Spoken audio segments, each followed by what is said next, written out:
আমি দুদিন ধরে কিনে ব্যস্ত আছি।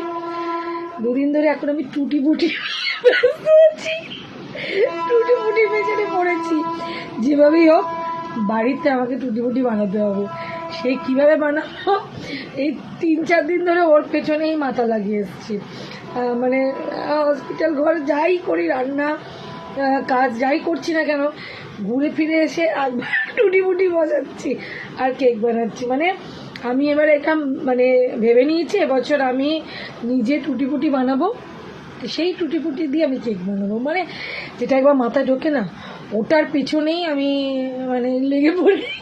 মানে চিপকু টাইপ আছি আমি আর কি, মানে কী বলো, চিপকেই যাই লোকের সাথে মানুষের সাথে রান্নার সাথে। যদি কোনো রান্না যতক্ষণ না দাঁড় করাবো ততক্ষণ ওর পেছনেই থাকবো। তাই ভাবলাম কি এবার বলি, আমি এখন দুদিন ধরে টুটি ফুটি পেছনে পড়ে আছি।